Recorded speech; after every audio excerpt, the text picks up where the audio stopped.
नमस्कार, news for nation देख रहे हैं आप। आपके साथ मैं हूं ऋचा शर्मा। बिहार की सियासत से इस वक्त की सबसे बड़ी खबर सामने आ रही है। बक्सर विधानसभा सीट एनडीए में बीजेपी के खाते में गया है और ऐसा कहा जा रहा है कि यहां से बीजेपी के सिंबल पर पूर्व डीजीपी गुप्तेश्वर पांडे चुनावी रण में उतरने को तैयार है।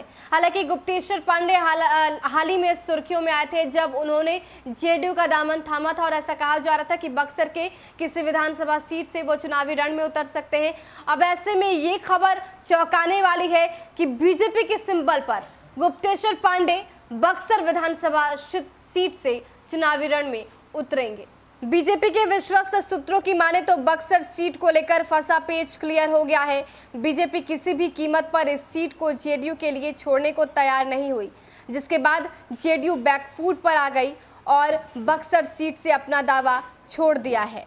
विश्वस्त सूत्रों ने बताया है कि इस सीट पर गुप्तेश्वर पांडे तो उम्मीदवार होंगे, लेकिन जेडीयू के सिंबल पर नहीं बल्कि बीजेपी के सिंबल पर चुनाव लड़ेंगे।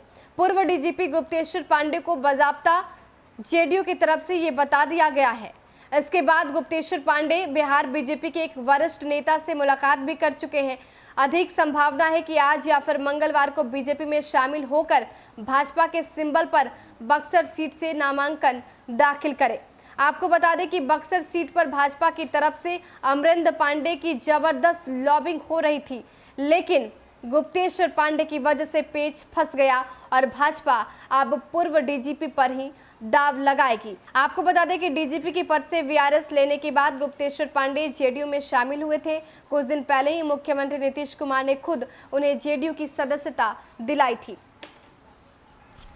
तो बिहार की राजनीति काफी रोचक होती जा रही है और बक्सर विधानसभा सीट को लेकर बीजेपी और जेडीयू के बीच रार मचा था, तल्खी बरकरार थी। वो इसलिए क्योंकि वहां से गुप्तेश्वर पांडे चुनावी रण में उतरना चाहते थे और वो जेडीयू में शामिल हो गए थे, जिसके बाद जेडीयू जो है वो ये चाहती थी कि गुप्तेश्वर पांडे को वहां से टिकट दिया जाए, यानी कि वो सीट जेडीयू के खाते में आए। लेकिन बीजेपी इस बात पर अड़ी थी कि वो सीट बीजेपी के खाते में ही जाना चाहिए। ऐसे में जेडीयू और बीजेपी की मीटिंग हुई और दोनों ने एक बीच का रास्ता निकाला। वो रास्ता ये है कि वो सीट बीजेपी को जाएगी, सिंबल बीजेपी का होगा, लेकिन चुनाव लड़ेंगे पूर्व डीजीपी गुप्तेश्वर पांडे।